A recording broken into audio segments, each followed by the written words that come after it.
Assalamualaikum warahmatullahi wabarakatuh. Hai semua, kembali lagi bersama Asya Journey. Di video kali ini kita mau buat jajanan tradisional yang pastinya enak dan teksturnya kenyal, rasanya legit sekali. Jajanan tradisional kali ini tampil beda dan lebih menarik.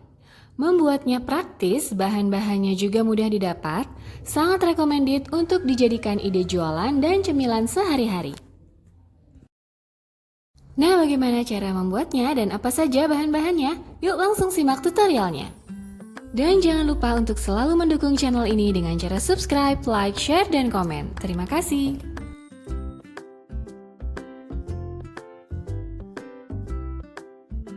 Sisir gula jawa sebanyak 100 gram, kemudian masukkan ke dalam pan dan panaskan.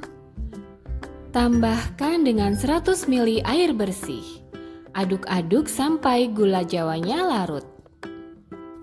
Setelah gula jawanya larut atau mencair, matikan api kompornya, lalu pindahkan ke dalam wadah yang bersih. Jangan lupa disaring agar kotorannya tidak ikut.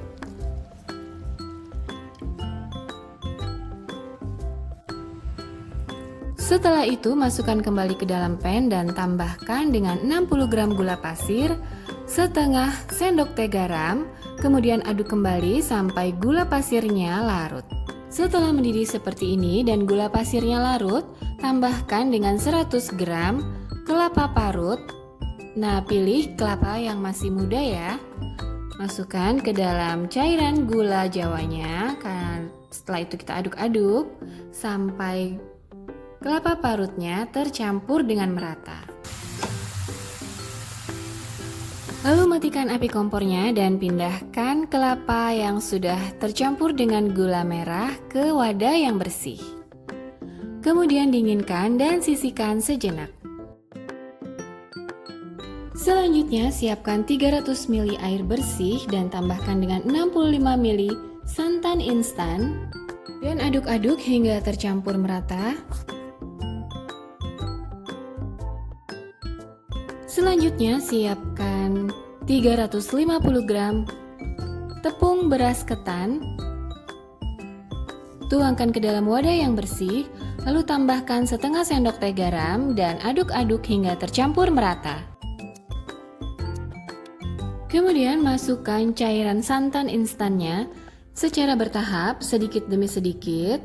Kemudian kita aduk dengan spatula.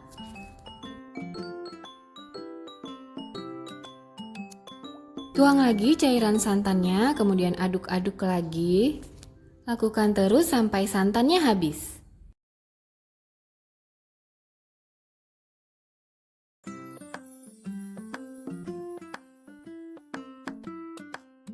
Selanjutnya kita akan menguleni dengan tangan. Pastikan tangannya sudah bersih dan kita akan menguleni tepung beras ketannya ini sampai tidak lengket lagi atau kalis.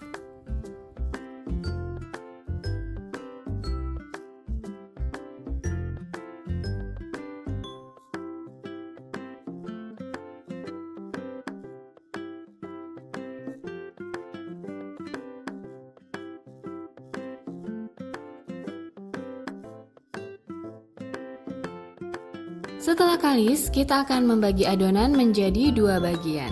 Dikira-kira aja, tidak perlu ditimbang. Bagi adonan menjadi dua bagian, kemudian salah satunya kita pindahkan ke wadah yang berbeda.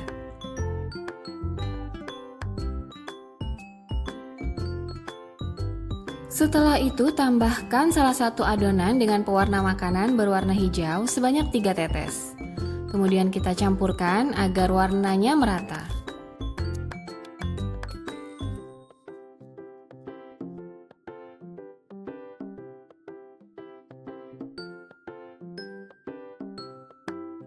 Jika dirasa masih kurang, tambahkan lagi 2 tetes pewarna makanan agar warnanya lebih cerah.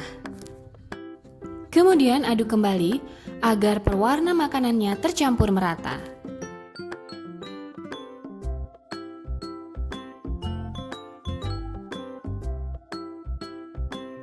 Dan hasilnya seperti ini. Setelah itu sisihkan sejenak, kita lanjut ke adonan yang kedua. Tambahkan dengan pewarna makanan berwarna merah sebanyak 5 tetes. Lakukan secara bertahap ya. Ini 3 tetes pertama, kemudian aduk hingga pewarna makanannya tercampur merata.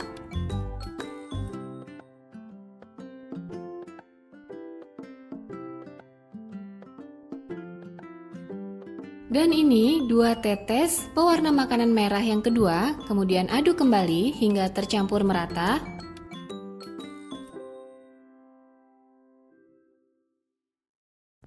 Dan hasilnya seperti ini. Sisihkan sejenak, kita akan membuat bulatan-bulatan pada inti kelapanya agar nanti mudah untuk dimasukkan. Gunakan takaran sendok kecil. Nah, dibulat-bulatkan seperti ini agar nanti mudah untuk dimasukkan ke dalam adonannya. Lakukan terus sampai semua bahannya habis. Setelah itu, siapkan cetakan berbentuk bunga seperti ini dan kita ambil adonan hijaunya menggunakan sendok takar sebanyak 1 sendok makan. Nah, kita ambil ukurannya sekitar 1 sendok makan. Kemudian letakkan di tangan, pipihkan. Setelah itu masukkan kelapa intinya.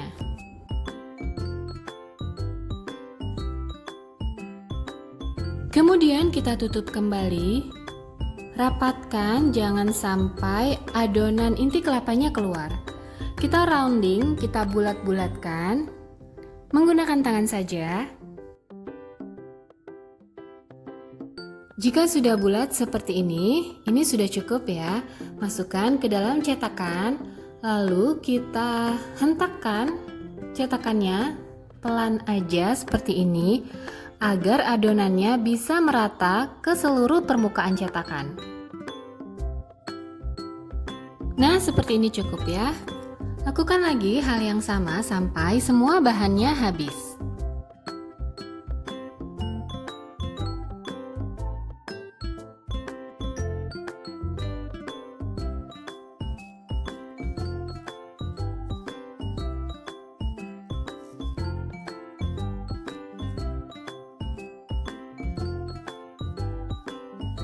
Setelah adonan hijaunya habis, sekarang kita beralih ke adonan yang berwarna merah. Lakukan juga hal yang sama, kita oles loyang dengan minyak, sedikit minyak. Setelah itu ambil adonan merahnya, kita pipihkan, kita ambil kelapa intinya, kemudian kita tutup, kita rounding sebentar dengan tangan agar bulat dan kelapa intinya tidak keluar.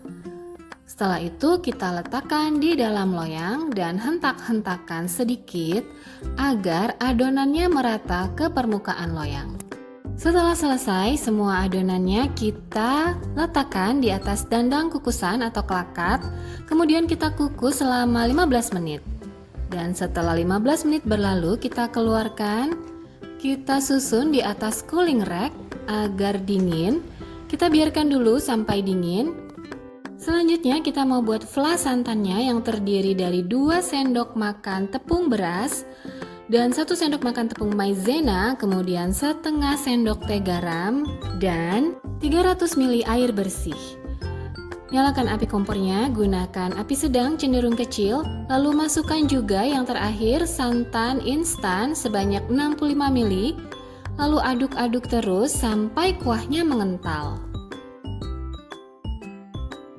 Setelah mengental seperti ini, matikan api kompornya, kemudian dinginkan sejenak. Lanjut, kita siapkan plastik mika berukuran 8 cm x 8 cm seperti ini. Masukkan cairan santannya sebanyak 1 sendok makan dan ratakan sampai menutupi dasar dari plastik mikanya.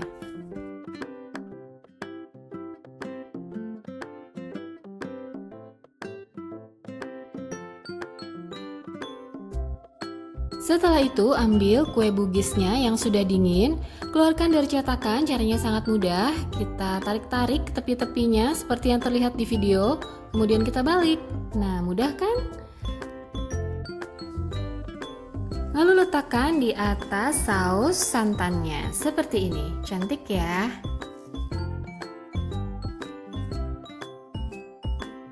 Lakukan lagi proses yang sama sampai semuanya selesai. Alhamdulillah, kue Bugis mandinya sudah jadi. Jajanan tradisional ini tampil beda, lebih cantik dan menarik.